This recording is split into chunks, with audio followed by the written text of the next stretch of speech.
¿Qué tal, amigos? Bienvenido a Entrenando con Leones. Ya sabes que nuestro trabajo es buscar talento, temas importantes que agreguen valor a tu vida, y hoy no es la excepción. Nuevamente encontramos una joyita acá en el norte de México y estamos con el maestro Carlos Humberto Gil, que es especialista, perito, químico, Dios santo, que ahorita te va a platicar porque trae un montón de temas, un montón de currícula, y vamos a tratar de sacarle toda la mayor información posible para que pues nos quede siempre esta sensación de ay, quiero más de ese tema. Bienvenido, Carlos.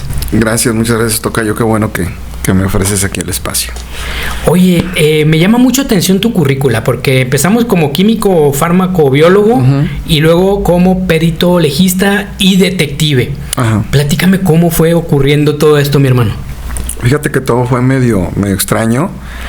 Yo entro a la Facultad de Ciencias Químicas en 1991 y me gradué en el 95. O sea, ya como comentábamos hace rato fuera, ya también voy a cumplir 30 años de haberme egresado. Ya nos estamos convirtiendo en autos clásicos, ¿verdad? Ya, y ahorita yo creo que ya necesitamos una tuneada, sí, un arreglito por ahí, ¿verdad?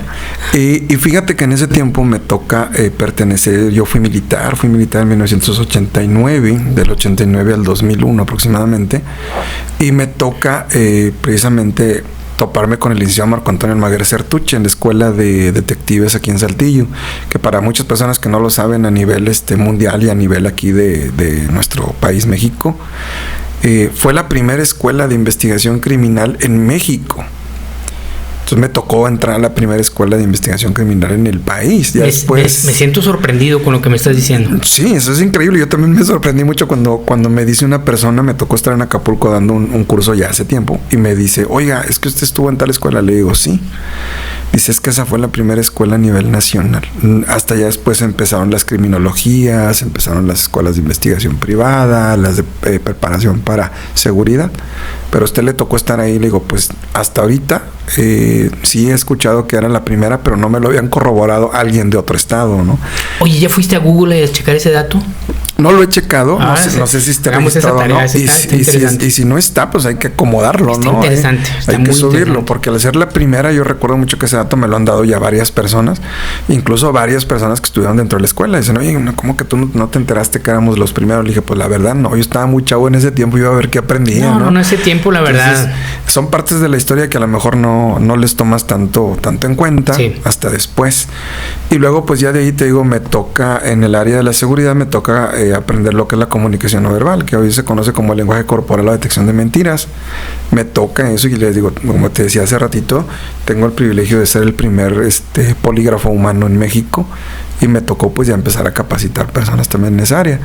Y pues de lo otro es que me dedico, yo soy químico forense, como detective privado, trabajo como perfilador criminal también, y pues por ahí dando algunas clases en la carrera de criminología también.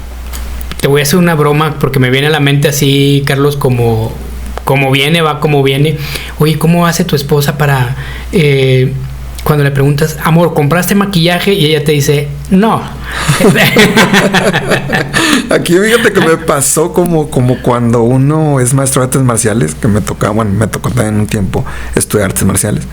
Y recuerdo que una vez me dijeron, no le enseñes. Entonces recuerdo que el primer diplomado que di yo de comunicación no verbal, mi esposa entró al diplomado. Entonces me decían, oye, ¿cómo se te ocurre a ti enseñarle a mujer inteligente? A eso, entonces entró y todo. Mi esposa es psicóloga, que le mando un saludo, Fabi, te quiero mucho, y mi hija también, que mi esposa es psicóloga, y pues de ahí le dio, ¿verdad? Le siguió todavía. Claro. Entonces, pues sí, por ahí es medio interesante conocer esos temas los dos. Sí, y entonces platícame un poquito de esto, ¿cómo funciona? ¿Están ante un juez y tú estás ahí presente? ¿Solo revisas? En algunos casos sí nos pasa que el juez nos llega a preguntar, oye, la persona está mintiendo o no está mintiendo. En México nuestro sistema todavía es un poquito arcaico, sí, un poquito tradicional todavía, a pesar de que brincamos a lo que hoy son juicios orales, pero sigue habiendo estados de la República que sigue algo que se le dice método tradicional, donde uno la pericia le entrega, el juez la lee en su casa y delibera, no estamos presentes en un juicio. Entonces sí me ha tocado de repente analizar 2-3 videos de los juicios cuando son orales, que en la gran mayoría de ellos se graban, pero más que todo mi trabajo trabajo es que me llevan un caso y me dicen, ¿sabes qué, Lig? Necesitamos una pericial que en este video nos diga si la persona nos está mintiendo, o que tú interrogues a la persona, o bien que nos diga si aquí hay una agresión real o no la hay. Entonces se enteran un montón de cosas a la hora que ves un video. Entonces ahí la intención es pues determinar nosotros, sabes que si la persona está mintiendo, hay cosas que está declarando ahí que no son ciertas. Me tocó un asunto de una persona que supuestamente en la carretera le robaron el tráiler, era conductor de tráiler. Entonces él habla por teléfono a la base y dice, oye, ¿sabes qué? Me quitaron el tráiler. Una persona con una pistola me quita el tráiler y se lo lleva. Y el tráiler llevaba una pieza muy cara en su carga. Uh-huh. Y por la manera en que la persona hablaba, ellos creían que estaba mintiendo. Decían, no, probablemente se puso de acuerdo, qué casualidad que en tal lugar, no y todo. Me toca ir a entrevistar a esa persona directo a la empresa. Estuve entrevistándolo, le hicimos grabación, después chequé yo la grabación porque tenemos como pues, que corroborar bastante, ¿no? Resulta que la persona para nada nos estaba mintiendo, simplemente estaba nervioso por lo que le había sucedido, y resulta que la persona tenía una bronca en cuestión de su lenguaje y del entendimiento en sí. Pero el verlo así a ojo de pájaro, pues mucha gente pensaba que era cómplice del robo, y la persona en realidad nunca lo fue. Simplemente fue el nervio del asunto. Ellos lo veían como que muy calmado. Decían, es que está muy calmado, no parece alguien que lo hayan asaltado. Conozco que él tiene un problema en su cabeza. Hay que diagnosticarlo de otra manera. Eso no lo puedo hacer yo. Yo lo único que te puedo decir es que su lenguaje a mí me indica que tiene un problema que lo hace que no se vean las emociones como cualquier otra persona. Okay. Entonces les llamó mucho la atención eso, porque más que todo eso es lo que revisamos nosotros. Saber si la persona nos mintió, si hay otra intención, si hubo ciertas situaciones ahí que no debió haber. Les da mucha risa porque les digo, imagínate, si en uno de esos nos enteramos de muchas cosas, imagínate en otra de relación de pareja o sí, de una fiesta, ¿no? Te enteras de un montón de situaciones. No, ya estoy pensando en 1000 formas de vender tu servicio, o sea, ¿sí? Olvídate, hay mucho campo para explorar en el tema de ¿me está mintiendo o me está diciendo la verdad? Ahora, esto lo conjugas como también detective privado. Ajá. Este nombre para mí prácticamente solo lo veo en series de televisión y películas. Sí. Es más, hoy me honro de decir que es la primera vez que hablo con un detective privado. Uh-huh. Y eso está padre. Este tipo de servicio que tú das, Tocayo, obviamente lo haces o para industria o para personas públicas. Como detective privado, pues te puede contratar casi cualquier persona. Nos han contratado y es algo que le da risa muchas a la gente. Dice, ¿para qué lo contratan, Mario? Para infidelidades. Es para lo que más tienen que contratar. Sí. Como detective privado. Pero sí me ha tocado cuestión industrial, o sea, que robo hormigas, saber quién es el que está sacando las cosas de la empresa, si es que alguien está hackeando para poder robar, ¿no? Eso también nos toca mucho verlo. El análisis de llamadas, por ejemplo, que hace ya unos 2 años una persona muy conocida, no les puedo decir el nombre porque es persona pública, nos contrató los servicios precisamente porque tenía miedo de que su ex esposa tuviera alguna relación mala por fuera. Entonces ya estaba divorciado y todo, ¿no? Pero dice, es que tengo miedo, como yo soy persona pública, tengo miedo que se vaya a relacionar con personas indebidas. Digo, pues aplicamos algo, hay una técnica que se le dice la sábana y hacemos una cubierta de las llamadas. Y ya después le dije, no, mire, ¿sabe qué? No hay ningún problema, simplemente estuvo chateando con amigos, pero como estuvo fuera hasta tales días, pues a usted ya le estaba dando miedo a que estuviera en otro plano a lo mejor. No hay ningún problema, simplemente las llamadas y los mensajes pues fueron a personas que incluso los conocen mutuamente, no hubo otra situación. Qué bueno dijiste su nombre, ella le puedes decir, sí se la están tirando, pero no es nadie malo. Exacto, o sea, sí lo conoces, ¿no? Sí. O sea, por lo menos sí sabes quién es. Ándale, es más, hasta es cercano tuyo. Sí. Oye, está bien interesante y obviamente esta investigación, o no sé cómo funcione esta investigación, pues tiene un periodo de tiempo que pues no lo podemos saber, ¿verdad? O sea, tú puedes ir conforme va evolucionando el proceso, o sea, no es algo que tú digas, la investigación va a durar 6 meses. Sí, no es verdad. Muchas personas piensan que una investigación, por ser privada, va a salir más rápido y en realidad no, o sea, muchas veces hay muchas situaciones que tú tienes que revisar. Además, algo que yo siempre les digo como requisito, muy rara vez tomamos un caso de personas desaparecidas porque no sabemos realmente la razón por la que esa persona desapareció. Puede ser desde una chica que se fue con el novio en la mañana por rebeldía, como puede ser una chica que se la llevó otro tipo de personas. Y quieras o no, siendo detective privado, siendo detective incluso de una institución, siempre vas a estar bajo riesgo. Entonces, muchas veces ese tipo de situaciones, primero checamos cómo está y luego ya decimos, oye, pues sabes que tu caso sí lo puedo tomar, ¿no? O tu caso no lo puedo tomar porque prácticamente es otra cosa más grande. Ahí no me puedo meter. Wow. Sí. Entonces, sí nos llegan a pasar cosas así. Y tiene sentido lo que dices, ¿no? Porque si de forma oficial, vamos a decir, protegido por las leyes o por, pues sí, por la institución que te respalda para hacer una investigación, es un riesgo. Ahora de forma independiente, eso debe ser suicidio. Eso es, o sea, es poner tu pecho al fuego y como que pues no tendría caso, la verdad. Y te voy a decir, una investigación, vamos a decirle entre comillas, simple. Por ejemplo, infidelidad, si hubo un compañero que él sí perdió la vida en una investigación simple. Infidelidad. De infidelidad. Estaba siguiendo a las personas y resulta que pues uno de ellos se dio cuenta y le dio un tiro. Entonces, si te sucede en una investigación que, te digo, entre comillas, podría ser sencilla, pues imagínate en una donde ya terminas, no sé, metido en otra situación que no deberías, ¿verdad? Sí, en una situación compleja. Ajá. Que además normalmente parece que fuera todo esto hecho por personas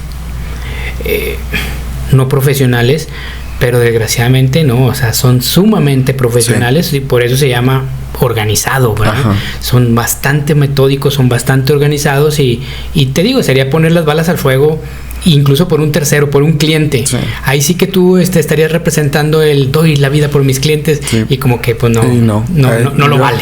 Pues siempre me robo una frase ahí de una película de Sherlock Holmes, que Sherlock Holmes dice, tengo una ventaja de ser detective privado. Puedo escoger a mis clientes, o sea, yo puedo decir con quién sí, con quién no, ¿verdad? Si trabajas a una institución, la institución te va a decir tienes que ir, ¿no? Definitivamente. Sí, entonces aquí sí es un poquito de ventaja. Ahora, hermano, ¿cómo la vida te llevó ahora a una plancha, a ver un cuerpo y hacer una autopsia? A mí, bueno, a nosotros como peritos, como químico forense, a mí no me toca hacer precisamente la autopsia, me toca presenciar. Estar ahí. Porque sí hay un protocolo muy estricto, ¿no? Eso solamente lo puede hacer el médico forense o cirujano. De ahí en fuera los demás somos solamente espectadores. Mi trabajo más que todo como químico forense es saber en ocasiones si la persona, por ejemplo, una herida, una lesión que tiene, por qué se produjo, si fue un cuchillo, si fue una bala, si fue un disparo a corta distancia, si fue a larga distancia. Me tocan mucho exámenes de balística, me tocan mucho exámenes de análisis de drogas, me tocan mucho exámenes de eso. Entonces, por ejemplo, lo que es toxicología, eso sí lo realizamos en los cuerpos, los químicos, eso a nosotros sí nos toca, ¿no? Ese tipo de explicación. Y pues sí nos toca de repente analizar digámoslo así, parte del cuerpo para saber qué fue lo que pasó. Quizás estoy pensando hasta en su última comida, ¿no? Sí. De hecho, es una situación que nosotros checamos mucho porque aunque el médico a la hora que hace una autopsia completa, pues conoce el contenido quizás del estómago si la persona acababa de comer, ¿no? Pero si no, hay exámenes que se hacen tomando partes de hígado, tomando partes de pulmón y se puede saber cuáles son las últimas sustancias que estuvieron dentro de ese cuerpo. Sí se puede. Y ahí, parafraseando ahora a otro personaje de televisión, el Dr. House, dice, y además todos mienten, ¿verdad? O sea, dijo que había comido tal, pero ya revisamos y no fue así. Sí. Son anécdotas que nos encontramos bastante, porque la persona te puede decir que estaba haciendo otra cosa y resulta que no, o sea, nuestros tejidos, nuestro cuerpo no miente. Ahí no hay mentira. Sí, ahí no hay de piña, ¿no? Ahí sí sabemos exactamente qué pasó. Sí. Ahora, nos vamos a ir todavía más de adentro. Ya pasamos por el área investigativa, ya entramos al área de perito, fenómeno paranormal. Ajá. ¿Por qué te gusta eso, hermano? Mira, antes que nada yo siempre digo, soy científico, me gustó la ciencia, me encanta la ciencia. Yo muchas veces digo, si no se comprueba, porque la ciencia, el método científico no lo exige, ¿no? Dice, ¿por qué te dedicaste a ser perito en los tribunales? Le digo, porque el tribunal me exige mucho que las cosas se puedan demostrar. Pero también una de las razones que siempre me preguntan, ¿por qué químico? ¿Por qué estudiaste química? Digo, mira, yo de principio quería ser arquitecto en la secundaria y luego quería ser dentista y luego dije, no, bueno, voy a dar a la Facultad de Ciencias Químicas. Y una de las intenciones era entender ciertos fenómenos que existen de manera científica. Pero me encantó el área paranormal cuando yo tenía como unos 4 o 5 años. Bueno, siempre digo, mi papá, que en paz descanse, me acerca a la serie de los Monsters y a la serie de los Addams. Sí. Digo, ok, vámonos, me ganché, ¿no? Con eso. Y soy detective gracias a Batman y al Santo, que también mi papá me lleva a esos cómics. Pero la parte paranormal me llamó mucho la atención cuando empecé a ver algunas series o algunos cómics, unos libros donde venían cosas acerca de los ovnis, acerca del por qué una persona tiene cierto comportamiento si no ha habido algo de fuera que lo influya, ¿no? ¿Qué pasó? ¿Por qué esa persona actúa de tal manera? Y es donde voy a dar a leer algunas cosas que tienen que ver con lo paranormal. Y me toca, de suerte, después dar una conferencia hace poquito, que era precisamente la relación de la criminología con lo paranormal. A ver qué onda, qué pasó. Porque no siempre en un tribunal vas a poder explicar todo. Sí puede llegar a haber situaciones que no tengan esa explicación.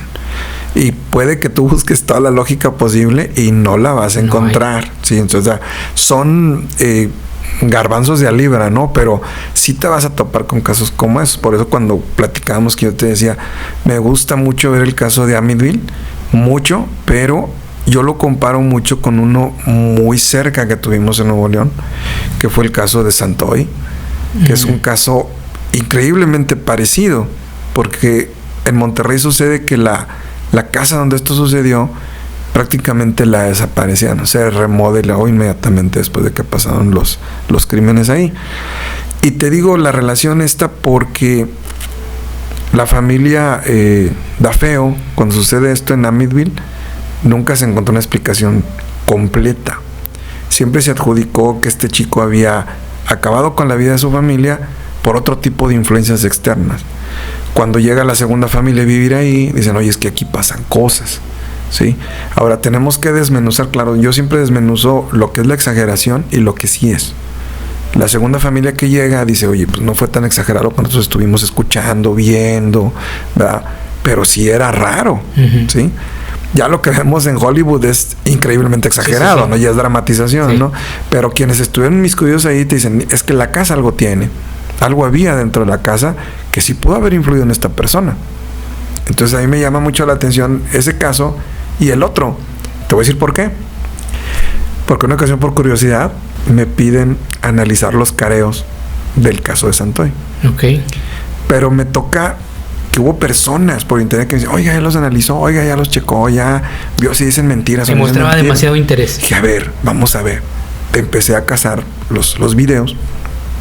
Y a la hora que yo los checo digo, sí hay incoherencias, sí hay por ahí 2, 3 mentiras que están allí, pero no te checa mucho el comportamiento de ellos con todo el completo del caso. O sea, tú dices, canijo, se dispara bastante la manera en la que sucede el caso ese día y ahora el comportamiento de los dos es muy distinto. Se llegó a especular, bastante toca, incluso se llegó a especular en Nuevo León que parecía más un ritual que solamente el homicidio tal cual. Se llegó a especular mucho, pero muy pocos le escarbaron por ese lado. La mayoría se fue más por la cuestión lógica. Lo grave que este chico está detenido, que desde luego hasta la fecha, pues él ya no concede una entrevista, ya no concede este tipo de situaciones por lo mismo, ¿no? Pues está rehabilitándose, entre comillas. Sí. Pero los dos casos para mí son increíblemente similares. Increíblemente similares en esa situación. Y que, como dices, no tienen una conclusión lógica, o sea... Y de 100% no. Exacto. De 100% no. Hay cabitos sueltos que te ponen a pensar en otras cosas. Y tú en lo personal, Tocayo, ¿has tenido alguna situación paranormal o lo tuyo simple y sencillamente es investigación? A mí me gusta mucho investigar y corroborar las cosas. Pero sí le digo mucho a mis alumnos en la universidad, que le mando un saludo a mis alumnos, les digo, se supone que como científico de la Facultad de Ciencias Químicas y Forenses, se supone que yo no debería creer. Claro. Les digo, pero sí me han pasado cosas, o sea, no te voy a decir que no, porque podríamos decir que en el mundo, yo creo que de cada 100 personas, 99 nos ha pasado algo. Sí. Y que decimos, canijo, creo que no es lógico esto, ¿no? Sí lo he vivido. Y me tocó una situación que esta sí la voy a contar porque ahora sí ya mi amiga ya me dio permiso de hacerlo. Resulta que hace ya un buen de años me toca rentar una casa, que esa amiga es dueña de esa casa. Me toca que me la renta. En ese año yo tenía un grupo de teatro en ese tiempo y andábamos buscando ensayar. Entonces me dice, oye, pues te rento la casa, una casa muy pequeñita, que está aquí en el centro de Saltillo, y luego les paso la ubicación, para que sepan dónde es. Para que no la renten. Sí, para que no vayan, corre y corre, no la renten, nada. O bueno, hace poquito que la vi a mi amiga. O si les gustan las experiencias, pues la renten. Igual y sí, van y se meten si les gusta lo emocionante. Oye, ¿no? La pueden encontrar en Airbnb como experiencias. Como experiencias paranormales. Yo creo que sería un boom ahí en rentas del Airbnb. Por lo menos como una forma de tour, ¿no? Sí. Y fíjate, me sucede que yo le rento la casa a mi amiga y es una casa muy pequeñita, son prácticamente 3 habitaciones. Como nosotros solamente íbamos a ensayar, pues no disponíamos en sí de la casa 24 horas, ¿no? Pero sí nos empieza a suceder que teníamos, yo creo, menos de un mes ahí y empezamos a escuchar ruidos. Escuchábamos ruidos fuera de lo que nosotros usábamos en el diario. Y pues sí, mis compañeros me decían, oye, es que se oye que suben la escalera o abren la puerta, porque son 2 pisos y prácticamente es una habitación arriba de otra. Okay. Pero me decían, oye, es que se oye que abrieron la puerta, yo creo que alguien viene. Y pues ya estamos todo el grupo, ¿no? O sea, bueno, pues igual ya a lo mejor mi amiga viene a dejar algo. Nada, la puerta, tocayo, estaba cerrada solamente con cadena y candado, no tenía cerradura. Entonces nosotros entrábamos a ensayar, poníamos el candado y le cerrábamos, ¿no? Pero se escuchaba que abrían la puerta, que entraban, subían la escalera recuerdo que era de madera, subían la escalera, pero arriba nunca llegaba nadie. Entonces eso nos empezó a pasar muy seguido. Entonces decíamos, no, se me hace que aquí pasa otra cosa. Le comento a mi amiga y me dice, pues está raro. Dice, ella en ese tiempo recuerdo que ella estaba estudiando Derecho. Entonces me dice, pues yo cuando ustedes no están, yo ahí me meto a estudiar.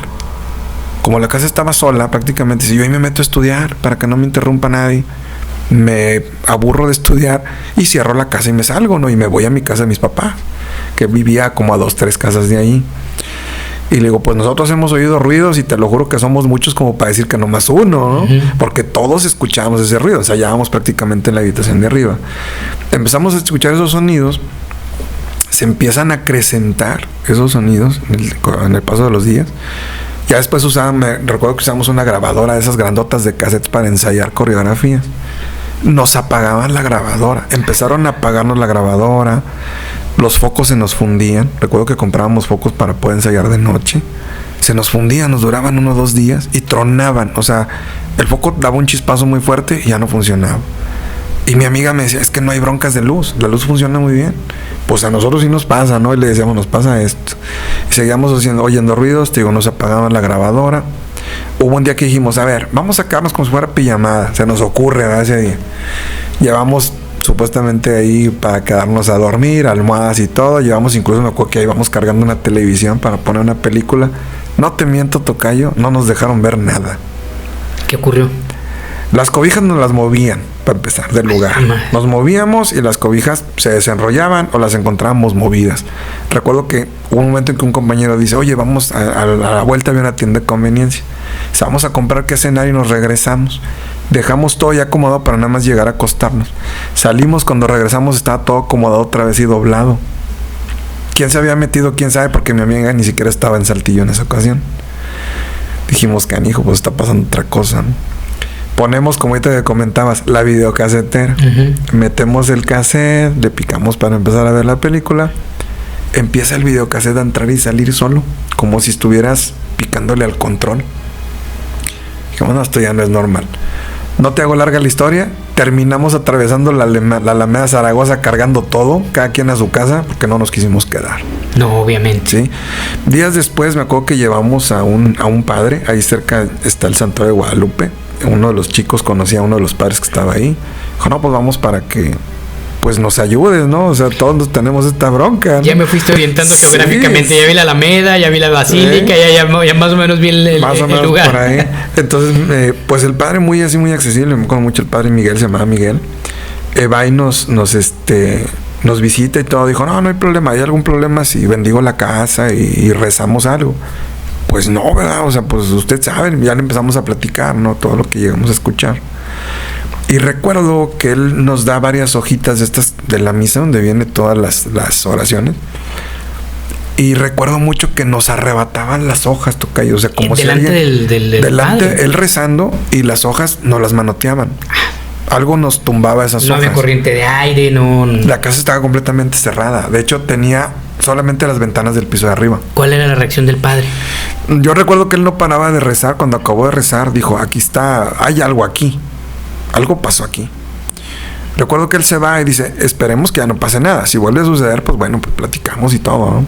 Pero él se fue asustado. Yo sí recuerdo que el padre Miguel se fue asustado. Y recuerdo, días después que todavía seguimos ahí, escuchamos en el piso esto. Que rasguñaba en el piso. Pero no veíamos nada. O sea, es como estar tú y yo aquí y de repente escuchamos que en la mesa... No, por favor, no pongas un ejemplo de aquí. Alguien rasguña en otro lugar. Y pasó. Bueno, haz de cuenta. Pero no veíamos nada, solamente escuchábamos el ruido. Uh-huh. Y escuchábamos puertas que se abrían, ahora sí escuchábamos que caminaban dentro de la casa. Que hayamos visto algo, yo sí te lo confieso, yo en lo personal nunca vi nada. Si hubo un compañero que digo, no, es que yo sí veo una silueta. No, pero con haber visto lo que viste es suficiente, tocayo. Y nosotros decíamos, bueno, pues nunca vimos nada, pero todo era de, oye, es que ya la sensación ya pesaba, ¿no? Uh-huh. Pasan los días, llega un día en que le digo a mi amiga, ¿sabes qué? Aquí está tu casa, el verano ya se acabó, todo el mundo regresó a clases, hasta nuestros trabajos comunes todos. Y dejamos ahí la casa, la entregamos. Pasa como un año y al año me toca en un periódico leer una nota de un periodista aquí de Saltillo, que de hecho el nombre no me acuerdo, híjole, voy a pecar ahí de mala memoria, no me acuerdo el nombre de él, donde él hablaba precisamente de esa casa, hizo una investigación de la casa. Yo me comunico con él porque ahí en la nota aparecía su teléfono, me comunico con él y le digo, porque él pone en la nota, una persona, 2 personas la rentaron y solamente aguantaron 15 días y se fueron, en tal fecha. Entonces cuando yo le marco, le digo, yo renté esa casa y la renté antes que esas personas. Entonces me dice, oye, ¿puedo platicar contigo el caso? Sí. Va a mi casa, que es tu casa, empezamos a platicar. Y cuando él me empieza a soltar toda la investigación, dije, como a mí no se me ocurrió, ¿no? Sí, a mí no se me ocurrió investigarlo, ¿no? Y dije, bueno, pues ahí entregué la casa y punto, ¿no?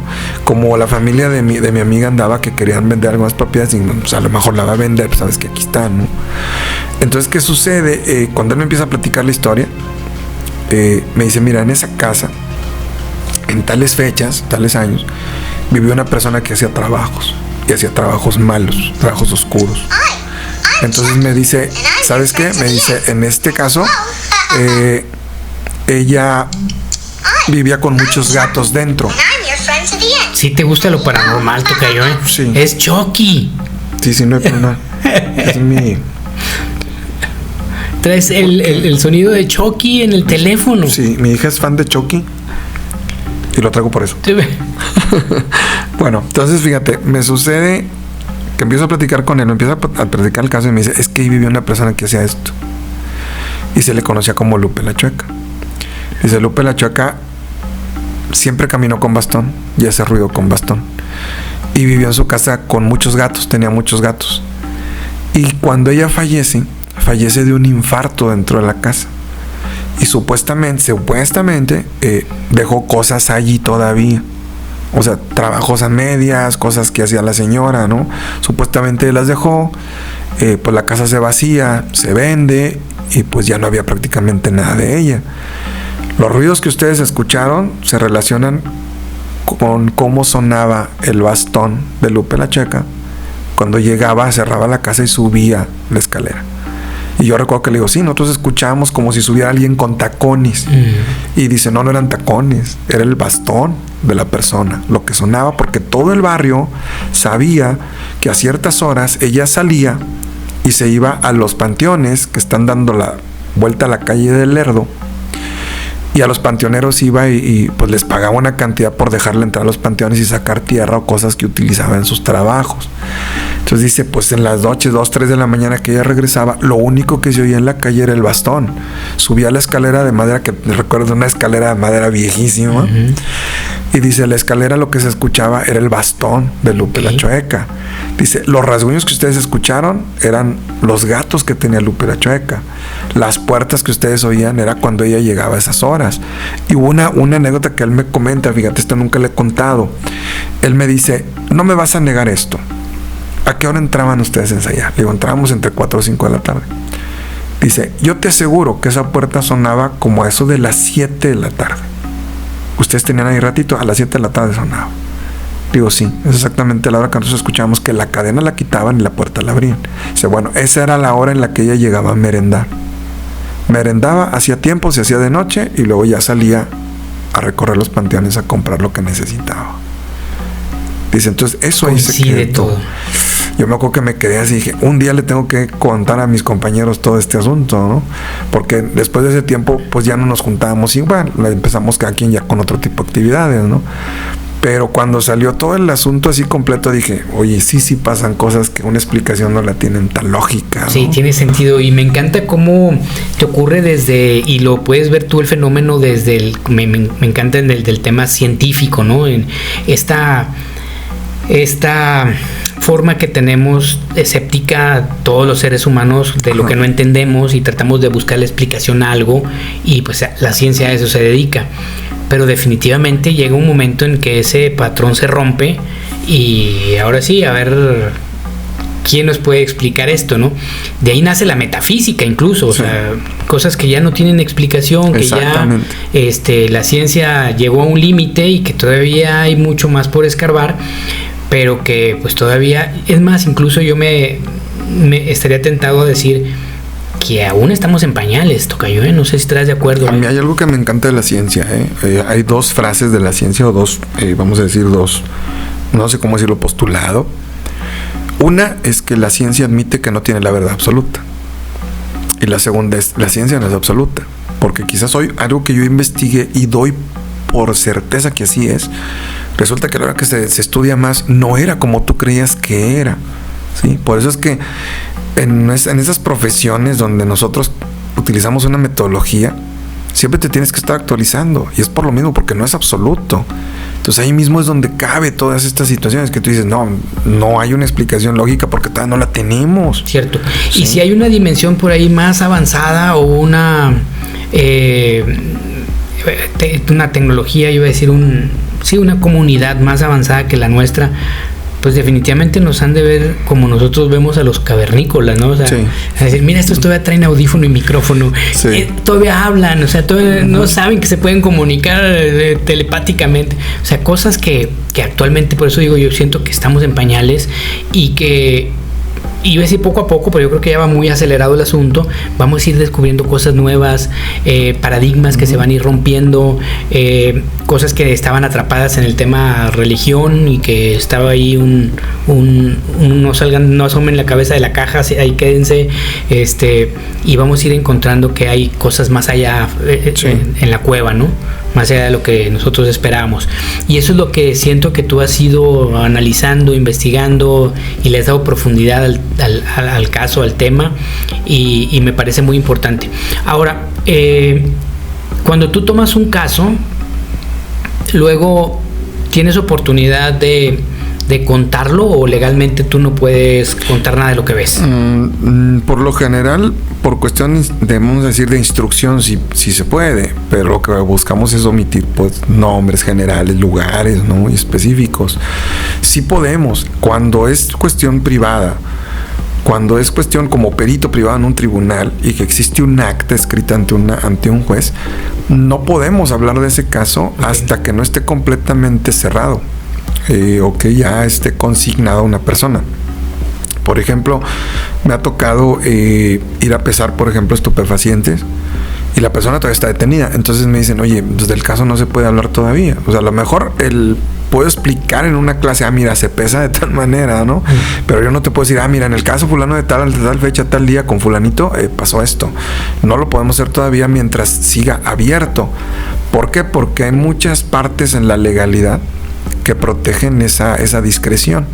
Si muchas veces esa información nosotros la sacamos y el tribunal llega a enterarse que esa información salió, aunque haya sido por una plática de café, se corre el riesgo de que... Ya estás ahí también involucrado. Sí, porque puede alterar algo de cuestión legal. Ok. Sí, por eso es que a veces nosotros escuchamos muchas, bueno, cuando somos de a pie, ¿no? Decimos, bueno, es que yo escuché en las noticias que dicen, no se pueden dar datos porque se entorpecen las investigaciones. Pues aunque no lo crean a las personas que nos están escuchando, sí es cierto. Hay datos que yo no puedo decir si soy testigo, si soy partícipe, si estuve involucrado, porque corremos el riesgo de alterar las funciones institucionales. Sí. Sí, por eso es que no se puede compartir.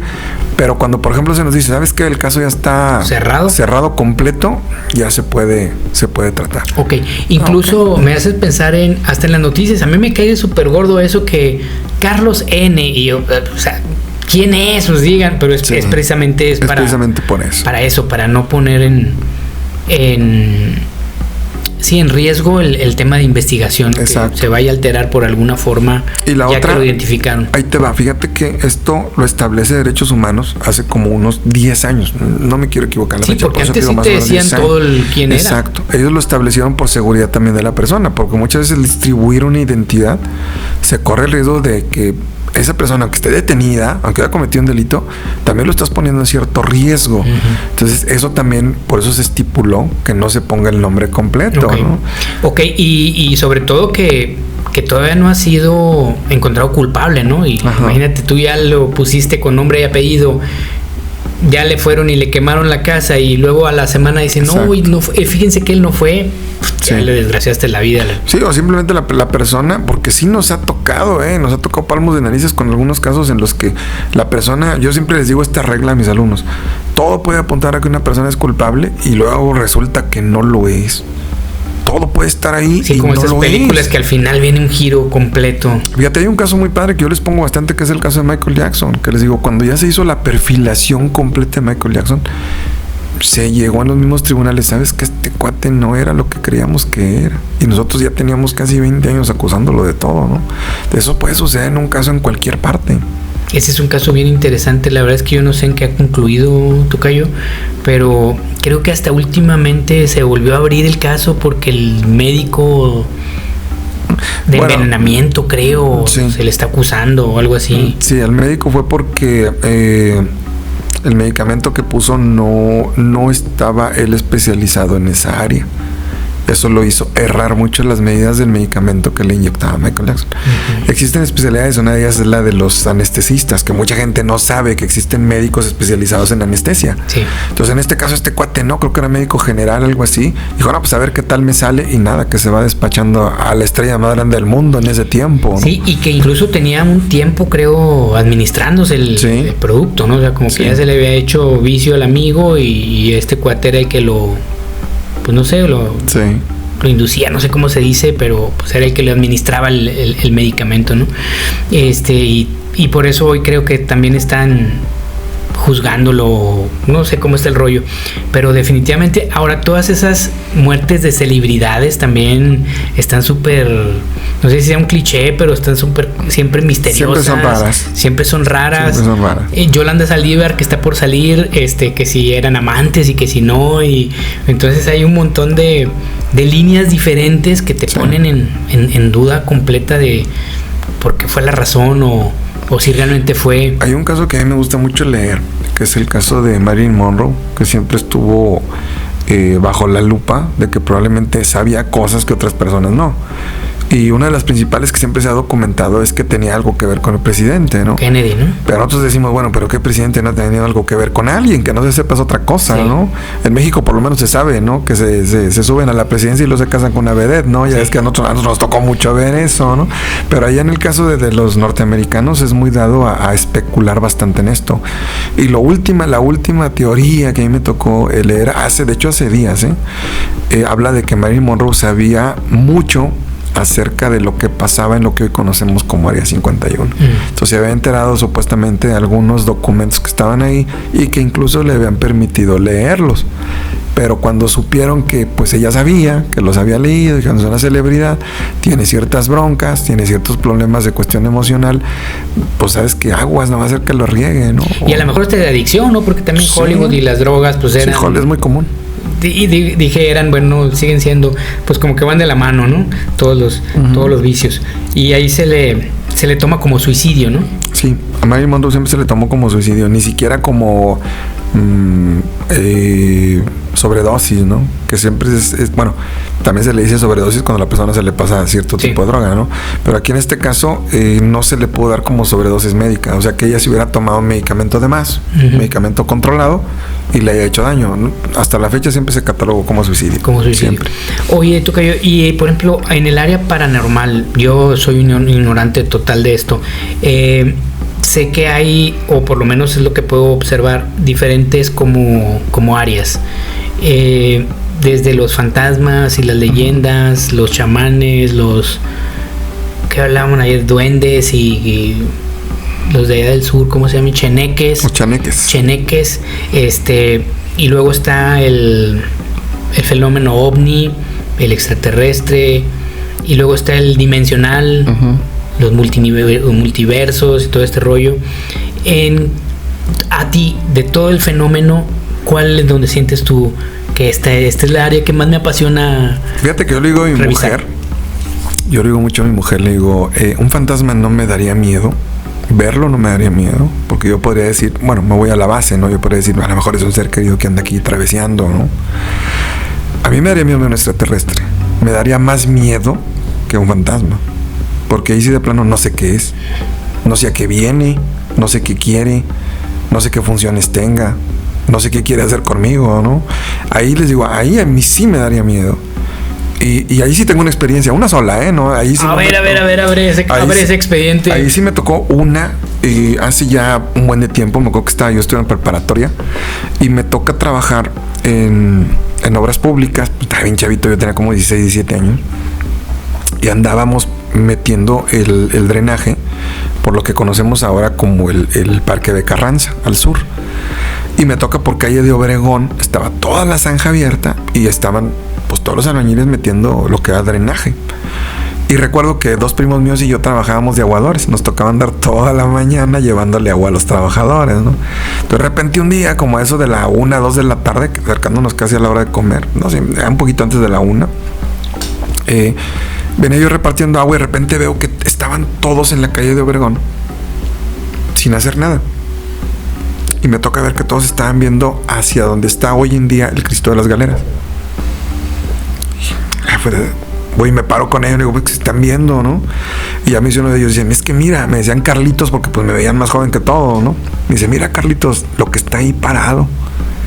Y volteo y exactamente arriba donde hoy conocemos el Cristo de las Galeras estaba una nave y tenía la apariencia de una gota de mercurio. Recuerdo mucho que había personas que decían, es un globo, hombre, los metálicos. Pero pues estoy hablando de 1987, ¿no? Los globos metálicos era un lujo tener uno. Y poder ver uno a la distancia. De lejos, no. Había varios compañeros que decían, no, espérate, es que eso que está ahí, algo lo está controlando porque no se movía, estaba completamente fijo. Pero haciendo comparaciones de tamaño, Tocayo, yo creo que prácticamente me diría, yo creo como unos 100 metros, o sea, a como se veía con la proporción del cerro, era algo muy grande. Y la distancia a la que están, porque sí. Exacto, y era muy grande, entonces nosotros decíamos, no, y ahí dura, no te miento, duramos media hora viéndolo, o sea, no nos pasó como otra gente en carretera que dice, pues yo lo vi que pasó, ¿no? O lo vimos que pasó por encima de nosotros. No, nosotros duramos media hora viéndolo fijo y no se movía. Y para quienes nos escuchan y nos ven, no había cámaras, no había forma de poder registrar eso. No teníamos un celular como hoy en día, ¿no? Que pues siempre dicen, me acuerdo mucho cuando veo a Jaime Maussan, que siempre dicen, ¿y por qué toma las fotos con una calculadora, ¿no? Que si uno que sale bonitas, ¿no? Pero recuerdo mucho en esa ocasión, pues no teníamos con qué registrarlo. Pero sí fácil, yo creo que éramos más de 100 personas quienes lo vimos. Entonces de repente ya no lo vimos, simplemente pum, se desapareció. Abrió un portal, se fue más rápido, no sé qué sería, a que esa explicación se la pedimos ahí a un experto. Me tocó esa experiencia y se la cuento bastante a mis hermanos y todo, y me dicen, oye, fíjate, pues te tocó la suerte, ¿no? A ti de ver eso alguna vez. Es la única que a mí me ha tocado. Fíjate. Sí, pero sí mi experiencia te la vuelvo a decir, Tocayo. Yo la verdad sí, como decía el del video, ¿no? tengo miedo, porque yo dije, ahí sí, yo no sabría qué hacer. Fíjate, ahorita yo tengo miedo de todas, hermano. Yo soy el Scooby-Doo, yo sí soy miedoso. Yo tengo miedo de todas, pero me faltó una, y es a la que más miedo le tenga. El crimen serial. O sea ya si me topo con uno de estos, sí sé a qué viene. Sí. Ese sí, ¿qué quiere? Sé que quiere, sé que no va a haber un final ahí bastante agradable. Ahí sí, todavía, a ese le tengo todavía más miedo. Ahora, el tema con el crimen serial es que por lo menos en las series y en las películas, pues normalmente son gente carismática y que tú dices, bueno, pues este es un pan de Dios, este no hace nada, o está enfermito o lo que sea, y nada, pues es el que traía el cuchillo, carajo. Sí. Entonces sí, a ese yo todavía le temería más, pero yo todo el abanico, yo trato de evitarlo, la verdad. Sí es un tema que a mí me eriza la piel. Soy muy fácil de sugestionar. Entonces, yo ya después de esta plática, créeme que voy a tener que ver una novela de unos 6 capítulos para que pueda dormir. Hablando de sugestión, yo siempre le digo con mis alumnos, de hecho ahorita estamos viendo precisamente el tema de los asesinos seriales y de todo lo que tiene que ver con la psicopatía, desde el punto de vista de la criminología, ¿no? Y lo primero que les comento cuando empiezo ese tema, siempre les digo, según la estadística, de cada 100 personas, 3 son psicópatas. 2 que no causan daño, que causan daño mínimo, porque no le andan quitando la vida a nadie, pero de esos 3, 1 sí lo hace. Al grado de que pues ya es en México todos los que salieron, ¿no? El monstruo de Atizapán, el monstruo de Toluca, sí. O sea, casos muy... uno detrás de otro y muy fuertes. Muy fuertes. Muy fuertes. En el caso, por ejemplo, del monstruo de Atizapán, yo les comento, fíjate, esta persona lo detienen, tenía 72 años de edad cuando lo detuvieron, pero según también los estudios que hay todavía ahorita, una persona, un asesino serial, empieza supuestamente a arrebatar vidas a los 30 años, lo que quiere decir que esta persona tenía 42 años cometiendo crímenes y no se habían dado cuenta en diferentes estados de la República. Aquí solamente son los crímenes que se le corroboraron, ¿no? Pero vete a saber cuántos no hubo antes, que no se supo. Sí. Y como dices tú, ¿no? Crímenes muy fuertes. Cuando yo les digo eso de que te digo, para que no se sugestiones, que digo, de cada 100 hay 3. Y les digo mucho en mis grupos de la universidad, si de cada 100 hay 3, ¿quién me garantiza que en este salón no hay uno? Claro, ¿no? Claro. Entonces digo, hay otra estadística también que dice, todos llegamos a convivir con uno. Pues sí, porque la estadística, cuando tú lo dices, de cada 100 hay 3, estamos hablando del 3%, Ajá. El 3% de la población, o sea que en tu vida sin duda vas a convivir con alguien. Vas a convivir con uno. Y les digo, convivir, o sea, no lo vas a conocer de pasada, vas a convivir con uno. Te invita a un podcast, no lo vuelves a ver. No lo vuelves a ver, ya no sale, o sea, ya no supiste dónde quedó, pero eso les llama bastante la atención, porque sí. Digo, en realidad parece ser algo de las películas de Hollywood, ¿no? Porque sí, muchos les da, ahorita que estábamos oyendo a Chucky, les digo, no siempre un psicópata es alguien que anda en la calle con un cuchillo como Chucky. No, incluso puede ser la persona más amable del barrio, sí. Puede ser la persona más amable de la escuela, puede ser tu compañero de al lado, ¿no? Puede ser la persona que todos los días te traía, no sé, la leche a la casa, ¿no? Fíjate, y ni cuenta te diste. Y últimamente yo veo esta tendencia, igual es solo mi creencia. Últimamente he tenido oportunidad de ver 2 o 3 series en televisión, plataforma Netflix, y le digo a mi esposa, ¿te das cuenta cómo estas últimas 3 series que hemos visto, la narrativa, y tal parece que fuera un guión dictado, y ya nos metemos al tema de programación lingüística y de cosas que luego vienen de más arriba y inducen a través de todo lo que vemos, oímos y sentimos? Le digo, ¿te das cuenta cómo te hacen ver al asesino o al villano como el bueno? O sea, o sea, que lo comprendas, ¿no? Hasta quieres que no lo capturen, sí. A ver si no lo agarran porque me cae bien el tipo. O sea, realmente, oye, se acaba de echar 3 víctimas. Y todavía está uno en el tema de que no lo atrapen, Sí. Como que empiezan a endulzar al criminal y entonces le digo a Betty, tal parece que es una... Como que te están marcando de que, no, hacer el daño no es tan malo, hombre, no es tan malo. Exacto, por eso es que hoy en día se dice bastante, lo usan muchos psicólogos en las plataformas, dicen, lo hemos romantizado mucho. Sí.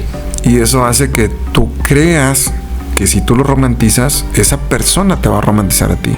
Y no funciona así. Cuando nosotros lo vemos mucho, te digo, en las universidades, o me ha tocado verlo en conferencias y todo esto, y me ha tocado entrevistar personas que tienen esa bronca en la cabeza. Y les digo, no es sencillo. Dije, eso es como cuando tú estás enfrente de un perro de pelea, que sabes que ese perro de pelea no sabes en qué momento te va a brincar. Así es platicar con una persona de esas. No sabes en qué momento vaya a hacer otra cosa. Sí, y no queremos meterle paranoia a la gente, pero si a eso le agregamos un sistema de justicia deficiente, un sistema de seguridad incompetente, y la cantidad de información nociva que tenemos en la palma de nuestra mano, acompañado de una sobrepoblación, ¿cuándo vas a poder acabar? Estamos sobrepasados totalmente. O sea, tu vecino puede tener ahí un panteón y tú... Y ni cuenta te diste. Le sigues saludando. A mí me da mucho la atención que esto me tocó escucharlo de un psicólogo, que él dice, por desgracia, nuestra sociedad en el siglo XXI se está transformando en una sociedad fabricante de sociópatas. ¿Por qué? Porque dice, hoy no nos comunicamos igual, todo lo arreglamos por un texto, todo lo queremos arreglar por un mensaje.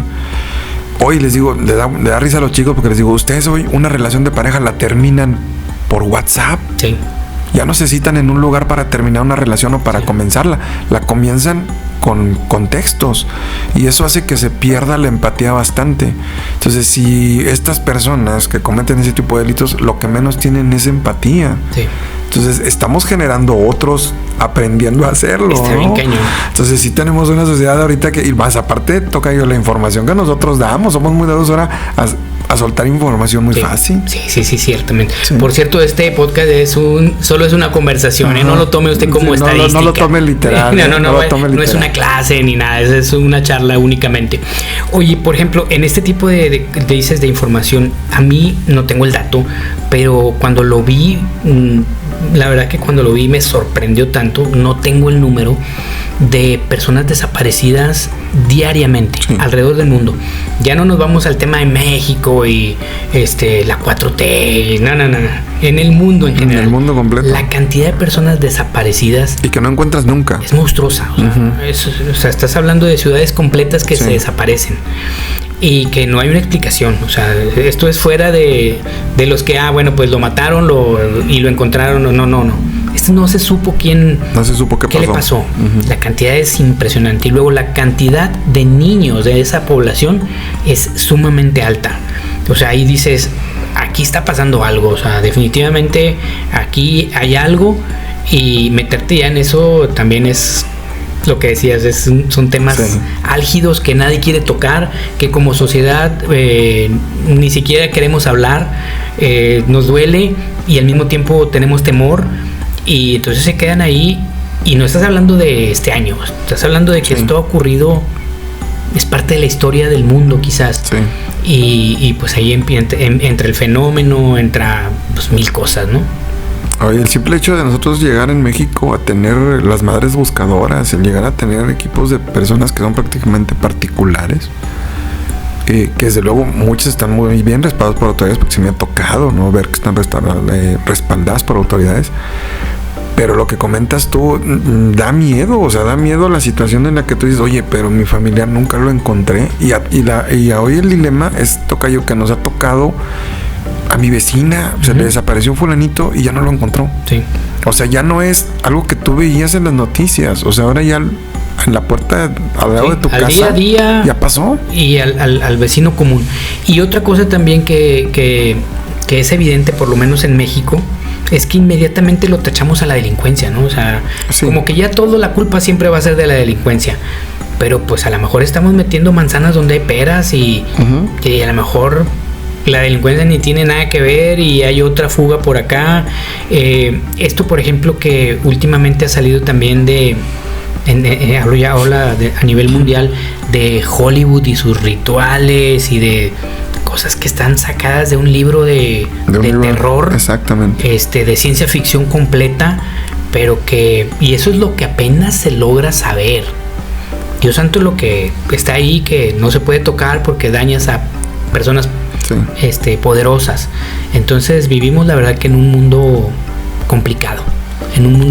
Hoy en día, lo que mencionamos hace ratito, nuestra tecnología ha avanzado muy padre, que es lo que ha destapado también todo esto. Muchas cosas que no veía. Por ejemplo, hoy en día ya no compramos un periódico, ¿no? Las noticias las vemos en internet. Nos metemos a las plataformas y ya están las noticias ahí, ¿no? Al instante prácticamente. Entonces es muy difícil hoy en día. Cubrir algo es muy difícil. Sí. En taparlo es muy difícil. Me tocaba ver un criminólogo español que él decía, en Europa es muy difícil que los asesinos seriales continúen matando a muchas personas. Dice, ¿por qué? Dice, porque hoy tenemos cámaras, tenemos centros de seguridad, hoy tenemos que de inmediato vas a pescar a alguien a la primera que haga, a la segunda que haga, ¿no? Entonces, en ellos es muy difícil. Pero nos brincamos para este lado y acá decimos, oye, pues acá nos falta un chorro, ¿no? Sí. Acá el simple hecho de que hayas agarrado 4 o 5 monstruos en 6 años... Oye, pues nos falta un chorro, nos falta bastante. Sobrepasados, te digo, o sea. Ahora, fíjate algo que se supone no nos debería causar orgullo y estamos como entre sí, ¿no? Nosotros tuvimos el caso de Juana Barraza Samperio, de la Mataviejitas. Fue la primera asesino serial mexicana que se le hicieron exámenes reales para saber si era un psicópata o no. Y se descubrió que Juana Barraza Samperio es psicópata de nacimiento. Fue la primera que se le hizo una prueba pericial completa. Pero fíjate de qué año estamos hablando de los 90s. Apenas estábamos aprendiendo de cómo funcionaba un asesino serial en los años 90s, cuando otras partes del mundo ya venía hasta en los libros, yo creo, de primaria, ¿no? Y me haces pensar en un dato que la verdad es que asusta. Esto es un caso famoso en los 90s, una primera mujer, pero es primera. ¿Ha habido más? Sí. ¿Mujeres? Sí. Ok, porque dije, si es la primera y no se ha visto más, dije, Dios santo, pues ¿dónde estamos? Sí. Ok, sí ha habido más. Sí, porque aquí hay una gran diferencia, que esto sí es una especie de vamos a decir, información. El psicópata varón actúa muy distinto al psicópata mujer. El varón es más físico, es más agresivo físicamente hablando. La mujer tiene una característica que se le dice sibilina. Incluso la psicópata mujer puede llegar a lograr que la víctima se mate sola. No necesariamente lo hace ella. Por eso es que la Mataviejitas fue algo así como que esta sí se notó. Pensé en el matrimonio, Carlos, sí, no sé por qué. Pero hay otras que no, exactamente. Porque hay otras que podemos decir, oye, pues al marido pues le estuvo de repente de a poquito, oye, sí, de repente le dio un infarto, de repente le pasó. Simplemente el caso que sucedió hace ya, estoy hablando de como 20 años, no se los quiero dejar como tip, no les voy a decir con qué. Nada más fue un caso de que se utilizó un medicamento muy común que puedes comprar en cualquier parte y que puede provocar un infarto y es muy difícil de detectar. Entonces, ese tipo de situaciones lo utiliza más la mujer psicópata que el varón. No viene el caso, pero luego, ahorita que dijiste, no les voy a decir con qué, para no darles tips. No dar ideas, ¿no? No dar ideas. Me vino a la mente Mujeres Asesinas, la serie. Ajá. Yo veo los capítulos, la verdad es que son algunos en donde tú dices otra vez, pues es que hizo justicia por su propia mano. Amigos, lo romantizamos otra vez. No está bien. Otra, solo están dando ideas. Sí. O sea, ya ves un capítulo y otro, y ya volteas a ver a la esposa así como que siempre no voy a la carne asada, me muero el viernes, no me vayas a volver loca. Pero sí, o sea, la verdad es que tal parece que fuera una escuela de cómo hacer las cosas, ¿no? Cuando tú y yo vemos alguna noticia, por lo menos a mí lo primero que me viene a mente es esto lo de haber visto en alguna película.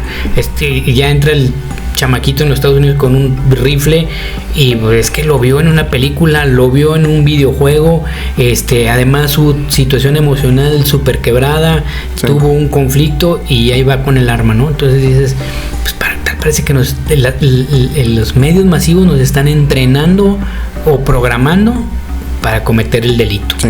Sí, se corre mucho el riesgo cuando se da toda esa información de manera tan abierta. Yo le digo mucho a los chavos de crimen. Esto me lo dijo una vez un criminólogo chileno.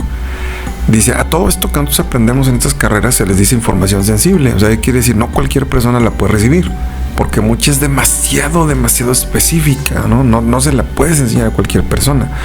La bronca es que nos metemos a estas series, tocayo, y ves todo. O sea, el crimen perfecto. Sí, o sea, te lo dicen tal cual lo tienes que hacer. Sí, o sea, casi es un manual. Sí, cuando apareció CSI, estaba formidable la investigación que se hacía. La bronca está que hubo ya temporadas ya casi al final, donde ya prácticamente eran tips para cometer el delito, ¿no? Entonces tú decías, no, espérate, o sea, no es necesario que lo explicaras tan explícito, ¿no? Pero sí, te digo, si ahorita, lo que te comentaba ahorita, si nuestra sociedad en el siglo XXI se está convirtiendo en lo que se está convirtiendo, imagínate, otra vez le estás dando tips. No quiero perjudicar tu carrera universitaria, pero ahorita que dices CSI, todas estas series también han traído una demanda, es una tendencia. Hoy los chavos quieren estudiar criminología. Sí. O sea, es como si todo el mundo quiere, como en mi tiempo mercadotecnia, era como que la onda. ¿Dónde va a trabajar tanta gente de criminología? Mira, yo te voy a decir un tip que le digo mucho a mis alumnos. Les digo, aquí en nuestra ciudad todavía batallamos para acomodar carreras nuevas, porque en realidad criminología, dentro de lo que cabe, es joven todavía, a pesar de que pues ya tiene un buen de años en nuestro país, ¿no? Pero aquí en nuestra ciudad todavía ese tipo de carreras no las vas a ejercer tan fácil. Les da mucha risa porque les digo, a ver, díganme cuántos candidatos escuchaste decir que van a contratar criminólogos. Uh-huh. No, pues a ninguno. Le dije, todos nada más te dicen que van a comprar patrullas nuevas, ¿no? Pero ninguno te dice que van a contratar criminólogos. Cuando el criminólogo es quien puede organizar la policía. Hay una especialidad que se llama criminología policial. Son los encargados de diseñar vigilancia, cuerpos de vigilancia, cómo debe funcionar la policía, en qué área se necesita, qué tipo incluso de armamento requiere. Pero el criminólogo no está involucrado con ellos, es organizacional, él organiza. O seguridad privada. Y seguridad privada. Les digo, pero aquí es difícil. Digo, yo siempre les recomiendo, váyanse a una ciudad grande, porque es donde la vas a ejercer. Y sobre todo, en un 90% la vas a ejercer. Ya ahorita tengo la suerte que 2-3 exalumnos míos trabajan fuera del estado, trabajan en otro estado, y si me dicen, oiga, licenciado, fíjese que acá me fue muy bien, porque acá estoy aplicando todo. Mientras de que acá no teníamos más que querer ir a fiscalía a ver si había trabajo, y pues no íbamos a entrar a 200, 300 alumnos ahí, ¿verdad? Qué chido. Sí. Y también el mensaje para nuestros universitarios que también ya entiendan que la carrera no es todo. O sea, tú terminas tu licenciatura y, papi, te va a tocar desarrollar otras habilidades que no te van a enseñar en la escuela, en la universidad, y que te va a tocar a ti formarte por fuera, y que quizás incluso van a tener más peso que lo que te dieron en la misma universidad. Sí. Sí, exactamente. Cuando ellos me comentan, oiga, que está bien trabajar en una institución, digo, sí, una institución estaría muy bien que estuvieras 3-4 años, porque vas a ver muchas cosas por junto. Eso te va a dar mucho colmillo. Ya después tú ya te puedes, ahora sí me robo las palabras del mercadólogo, aprendes a venderte. Sí, claro. ¿Sí? Entonces digo, ¿por qué? Porque en las profesiones eso en el salón de clase no te lo dicen, ¿sí? Pero si tú por fuera ramificas más lo que tú eres y lo nutres más, es más creo que te van a hablar de otras partes, ¿no? Exacto. Y por ejemplo, si tu población de graduados son 60, tú tienes que analizar, a ver, de estos 60 que nos vamos a graduar, ¿cuántos hablamos inglés? Exactamente, bien poquitos. Entonces, me voy a ir por ahí, voy a ser bilingüe, no solo voy a tener mi carrera de criminología, sino además hablo tu idioma. Por si me contrata una empresa extranjera, sé que sepan que conmigo van a poder comunicarse, aún sean coreanos, porque pues el inglés es prácticamente universal, como muy sigue utilizando como universal, ¿verdad? Entonces, sí, que también nuestros universitarios entiendan esta parte de que la carrera no lo es todo, es el principio. Mira, yo tengo una anécdota muy padre acerca de eso, que le mando saludos a mi amigo Miguel, chileno, yo sé que nos va a ver de repente. Miguel Acuña, él es chileno, trabaja como criminólogo en Chile. Estoy hablando hace como unos 6 años más o menos. Se comunica conmigo vía Facebook todavía, no usábamos tanto el WhatsApp. Se comunica conmigo y me dice, oye, hay un asunto así, ¿cómo ves? Le entras, pero así a larga distancia. Tú desde allá donde estás y yo desde acá y otro especialista. Digo, está bien, mándame un escrito a ver de qué se trata, ¿no? Resulta que el asunto es por una chica, tocayo, que es ciudadana norteamericana, se va a Chile como una especie de intercambio y en Chile le quitan la vida, en el departamento donde ella se queda. Y resulta que el caso en Chile le quisieron dar carpetazo. La manera en la que la chica la encuentran fue increíblemente rara. Y las personas que supuestamente le dieron alojamiento, pues nunca se manifestó lo que era, ¿no? Nunca se dio una declaración buena, pues. Cuando Miguel me contacta, me dice, oye Carlos, es que fíjate que necesitamos esto. Yo les hablé, les dije que necesitamos que tú analices las declaraciones de ellos y nos digas si están mintiendo o no. Digo, ok Miguel, sí me la aviento. Me dice Miguel, además que ahí te va. No es bronca de Chile. Chile quiso darle, o esta área donde estoy yo, no Chile completo, sino me dice, sí. la área donde estoy yo. El ministerio donde yo estoy, le quisieron dar carpetazo. Pero voy, te las dice que llega de allá, de Estados Unidos, una hoja de FBI. Dice, no, ese crimen me lo resuelves o yo voy a resolverlo. Digo, no, pues le entramos. Dice, sí, pero no estamos trabajando para Chile, Carlos. Estamos trabajando para FBI. ¿Te lo avientas? Me lo aviento. Me empiezan a mandar los videos de las personas, empezamos a checarlos, empiezo a analizarlos, les mando el reporte, le digo, no, ¿sabes qué? Están mintiendo. ¿Por qué? Él y tal persona son los que llevaron a cabo el crimen. Dice, nosotros acabamos de llegar exactamente a la misma conclusión con todo lo que hallamos. FBI nos pide todos los arreglos, nos pide todos los documentos que nosotros presentemos y ellos van a proceder ya por su parte. Pero yo me voy a lo que me acabas de comentar tú ahorita. Lo que más nos ayudó no solo fue el conocimiento que teníamos, el poder comunicarnos en inglés con ellos. Entonces el idioma fue primordial para poder saber exactamente qué es lo que ellos necesitaban. Entonces nos toca trabajar de esa manera. Y pues he tenido el privilegio de trabajar de manera internacional, ¿no? Ya ese para mí es un pasito muy padre, claro, ¿no? Buenísimo. Y que a mí se me queda como una anécdota muy buena. Buenísimo. Además el uso de las tecnologías. Exactamente. El aprovechamiento de las tecnologías que muchos chavos hoy no te la comprenden, ¿no? Que tú dices, oye, es que aprovechala para otra cosa. En lugar de estar bailando en TikTok, ponte a bajar información de otra cosa, ¿no? Es correcto. El poder hacer una videollamada a distancia, a lo mejor, y poder ver el cuerpo prácticamente en vivo, porque estás ahí, con alguien manipulando y o sea, hay mil cosas que se pueden hoy hacer con las tecnologías y dominar todo esto. Pues obviamente no vas a salir del todo preparado en la carrera y vas a tener que tú estarle agregando. Además, la tecnología está viajando a una velocidad mucho mayor que la nuestra. Y ya cuando menos acuerdas, ya estás en un holograma parado allá en Chile. De hecho, hoy existen lo que se le dice las autopsias no invasivas. Mira.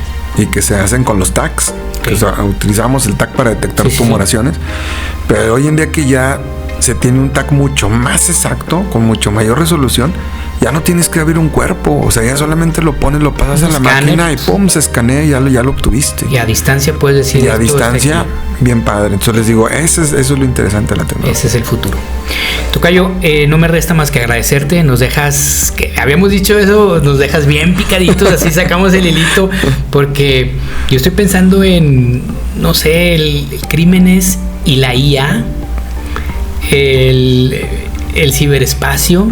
Es muy interesante. Ahorita mencionaste el Minority Report. Me acordé de una película de Tom Cruise donde todo estaba ya sistematizado y, o sea, hay tanto tema que tú nos puedes compartir con esto de crímenes desde el lado de la ciencia, de fenómenos desde el lado de la ciencia, que casi te voy a bautizar el Scully del equipo, recordando a Mulder y Scully en los Expedientes Secretos X, esta persona escéptica que luego tenía que demostrar que el fenómeno ocurría o que no ocurría, ¿verdad? Entonces yo te agradezco mucho, me dejas la verdad bien inquieto con el tema. Yo espero que la audiencia le ocurra lo mismo, y no sé si es por la etapa de la vida, que ya también platicamos eso, estamos parados en el mismo modelo. Valoramos mucho el tiempo. Yo creo que hoy ya entendí que ese es el factor más importante que tenemos como seres humanos, el tiempo, y que hoy nos hayas dedicado una parte de tu tiempo que no va a regresar, mi estimado, y que lo hayas, pasa y se va. Y se pasa y se va, y se lo hayas dedicado a la audiencia, a traernos esta información, a dejarnos bien picados y a esperar que próximamente te podamos tener otra vez acá con nosotros. Con todo gusto. Y que, bueno, pues nos sigas compartiendo esto, que la verdad es súper, súper emocionante. Muchas gracias, tocayo. Al contrario, muchas gracias por el espacio y a la gente que nos escucha, ojalá aprendan mucho. Gracias. Queridos, pues yo te espero el próximo miércoles, nuevo tema, nuevo invitado, pero la misma calidad de talento para que sigamos atrapados en esta emocionante viaje que es la vida. Te veo hasta entonces. Bye bye.